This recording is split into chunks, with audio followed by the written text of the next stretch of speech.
Hey, coffee cuties, we are back with another banger. And today we will be discussing the rise and fall of an OG natural hair product called Curl's Daughter. So let's get right into it.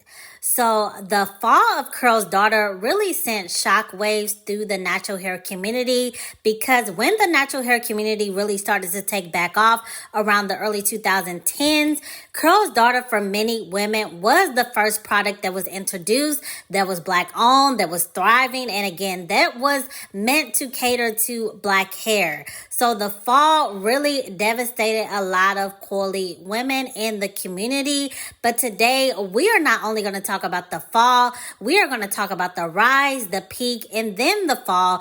And I'm going to give some personal experience that I've had with Curl's Daughter as well. So let's start off with the rise. So Lisa Price is the creator and was the owner of Curl's Daughter. And she started from very humble beginnings in her kitchen. So in the 90s, she originally was creating creams and lotions, etc. And she would take these products to flea markets, churches, just wherever people were selling products, your girl was there. And she will always sell out.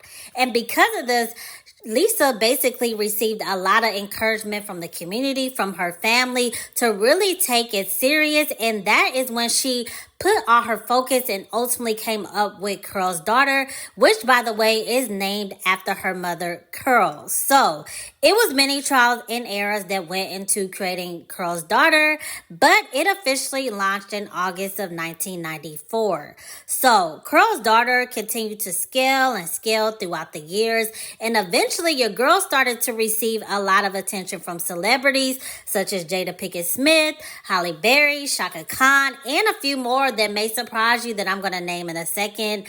But it wasn't until Lisa Price received the attention from Oprah Winfrey for her product, Curl's Daughter, that it really took it to the next level. So we have to think about the early 2000s when Oprah Winfrey and her show was on fire. She used to literally give away cars, give away trips, give away everything. And it was something called the Oprah Effect, where basically if you got to demonstrate your product, your book, or whatever on Oprah, it was guaranteed to sell out. You were going to be on New York's best-selling Times. It was just a frenzy around her show, and everybody had their pocketbooks ready because if Oprah put her stamp on it, people pretty much was believing. Your girl had the power of influence hands down. So after Lisa Price premiered on Oprah Winfrey's show, her sales allegedly went up ×7. And after all of the sales and all of the attention and just selling out constantly, it was alleged at this point her net worth was $2.25 million. But that wasn't all that happened for your girl. So after appearing on Oprah, she received the attention from someone called Steve Stoute. He is a music producer, and he is the one who allegedly shopped around the brand Curl's Daughter and allegedly received a $10 million investment for some shares in the company by some very, very notable names, including Mary J. Blige, JayZ and Beyonce, Will and Jada Smith, and some other names that I wasn't able to discover. But if you know who else initially invested in the business, be sure to leave it down below. But I do want to point out that I thought it was very interesting that your girl Beyonce actually invested in Curl's Daughter. So I know she has her own brand, Sacred, now, but it shows that your girl been interested in hair care. So I thought that was very interesting. I don't know why she doesn't speak about it now. Maybe because Curl's Daughter is not the powerhouse that it once was, and maybe she doesn't want to be attached to the brand. I don't know, but I feel like it would give her a little bit more credibility to say, hey, I actually been interested in hair care for about almost 20 years now. If it was around 2015, 2005, which is allegedly around the time that the investment happened. But you can correct me if I'm wrong in the comments. But after the initial investment of the $10 million, she was able to be one of the first Black-owned flagship stores. That store was on 125th Street in Harlem. So that was a very big deal. And the flagship store is basically kind of like where all the tourists go. Is like your main attraction when it comes to your store. So to be off 125th in Harlem, that is a very big deal. And to be 100% black owned is a even bigger deal. Now in 2006, another notable accomplishment that your girl achieved was she was able to get into the store Sephora. Again, one of the few black owned, completely black owned businesses of that time that was able to do that. So basically the brand was booming. It was popping. She was moving on up like the Jeffersons and life was good, amazing, better than good. But unfortunately, as we all know, the economy did crash in the year 2008 and many businesses, many Americans, their home, just all type of things were affected. And unfortunately, Lisa Price's business, Carol's Daughter, did not have an exception to that rule. So during the holiday season of 2008, unfortunately, people just wasn't shopping how it was projected to be. And she basically had a lot of backup product that she had to take into 2009. But unfortunately, all stores, even in the 2009s, were on the decline because as we know, the internet started to pop off. So a lot of people was transitioning to online sales. So not as many people was shopping in malls, stores, etc. So that caused your girl to lose a lot more money, which ultimately, unfortunately, led to the bankruptcy of the company. She had to close 5 of her 11 stores. And then that ultimately led to the fall where she had to sell the company to Loreal in 2014. Allegedly, your girl got $27 million, but don't quote me. If you've heard a different figure, leave it down below. But that leads me to the question, is there a price worth paying to give up something that you created that you have 100% ownership of? So if somebody had the bag right now, 27 million is a hefty bag, but you can get the business back off the ground or you may be not. But how important is ownership to you compared to how important financial gain is to you? Leave your thoughts down below. But nevertheless, after the news got out that Lisa Price sold Carol's Daughter, it sent the internet into a frenzy because this is around the time Twitter was just popping off. So your girl was one of the first black-owned businesses who definitely got the heat from Twitter. People was calling her a sellout, just all type of things. People, of course, were saying the formula was going to change. They were saying they no longer trust the company. It really hurt the credibility of the company because a lot of people brought into the company because of the humble beginnings of Lisa, where she literally started out in her kitchen. But Lisa did push back and say, hey, just because the company is no longer black owned, it still is black led, and she is still going to be the face of the company and still have influence in the products, etc. But I'm going to give my opinion when it comes to the rise and fall of Carol's Daughter. In my personal opinion, I feel like they did scale up too fast and they didn't adapt quick enough to the times changing. So soon as the internet popped off and you seen a lot of businesses transitioning to the internet, they should not have been opening up 11 stores. And with the natural hair movement going on and really starting to get legs and a lot more black women were starting to learn how to do their own hair, they really should have taken notice of that and not open up stores with salons because, again, the name of the game at that time was learning how to love and embrace and do your own hair. So she should have just focused on product development, maybe getting on YouTube herself versus open up store after store. That was a very old school method of selling, but you know, it's hindsight is 2020. So I'm looking back at the situation. I don't know if I would have caught on as fast either if I was dead in the middle of it. But when it comes to my personal experience with the brand, I used to love Carol's Daughter. So I transitioned in 2015. Then I became fully natural in 2016.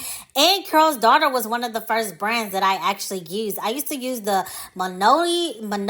Let me know if I'm pronouncing it wrong because you know I will butcher a name. But I just really liked the labeling, and I just really felt like I was in luxury by buying these expensive products at the time, because those products was like $30 back then, like 10 years ago. That is really insane, because your girl probably was in college or just graduating college. Definitely probably didn't have the coin to really be spending money like that. But again, your girl was in her black girl luxury bag 10 years ago, and I just wanted to feel like one of those girls. So I definitely was investing into the product. I didn't care about ingredients. I didn't care about none of that. I just, again, wanted to feel like that girl. And your girl was that girl indeed, because Curl's Daughter did have your girl's natural hair popping in my beginning phases. But eventually I did switch to Camille Rose. Then I switched to Mielle, which if you haven't checked out my video, be sure to check that out. I'm going to leave a link down below on why I stopped using Mielle. And now I'm pretty much a TGIN girl. I like As I Am, which I have a banger of a video dropping about As I Am within the next couple weeks. So be sure to subscribe. It's going to shock the Coley community. But those are a couple brands that I like. But back to the story about Curl's Daughter. As of today, Curl's Daughter, you can still find it around, but unfortunately, it is not the powerhouse that it used to be.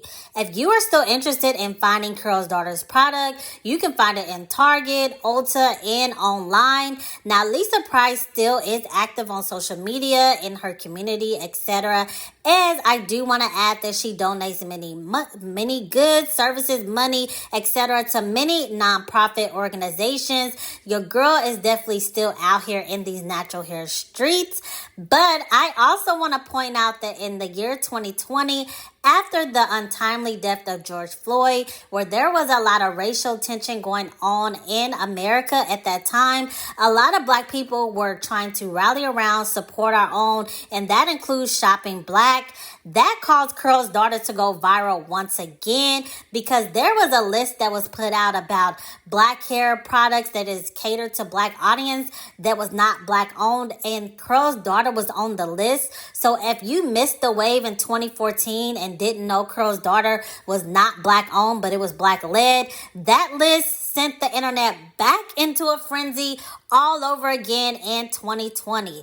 Curl's Daughter was not the only company on the list. Another notable name was Shea Moisture, which a video is coming on Shea Moisture soon, so be sure to turn your post notifications on. But the criticism, again, Twitter, and now we got TikTok, we got Instagram, we got Facebook. Now it's just so much social media. So they were on 10, calling them sellouts again, talking about the formulas, just really saying the credibility is lost within the business, etc. Just so much was going on, to the point where your girl Lisa Price actually did leave a comment about it. I'm not reading verbatim, but basically she did state that she had some shame about selling the company after reading a lot of the backlash in the comments, etc. But then she stated that she wanted to push the importance of black wealth and passing wealth down. So she, again, not verbatim, was basically saying that a company having the ability to sell their company in order to invest in other companies, in order to pass down generational wealth, is not to be met with vitriol, but it should be celebrated instead. Let me know what you think. Does your girl have a point when she say, if you're able to sell a company, then invest in other companies, and they're coming with a big bag? Would you, again, take the opportunity? Or do you feel like having that ownership, because you may not be able to pass as much generational wealth right now, but to think about the longevity of the company, to be able to pass down a full company to your children, grandchildren, etc., versus just finances, which you still can pass down finances. Again, it may not be as much at that moment, but in the future, what do you think is more valuable? I am just interested in any and all comments down below. Is there something that I left out with the rise, peak, and fall of Curl's Daughter? Let me know if you still use Curl's Daughters to this day. If you do, how do you feel about the products? Are the formulas similar as 10 years ago? Have they changed? Any and all thoughts are welcome. We are going to do many deep dives about hair products and companies, etc. Shea Moisture, As I Am, Olaplex, so many on the docket. That is to come. I have a live stream coming up about Mielle Organics and the rise and fall of that company as well. Just be sure to turn your post notifications on because it is going to be lit over here. Also, be sure to tell a friend because we just got a lot more bangers to come. Like, comment, and subscribe. Also, again, be sure to check out my bio. I have a membership channel, Discord, so many cool things, coffee cutie mugs. But this is the end of this video. But until next time, see ya.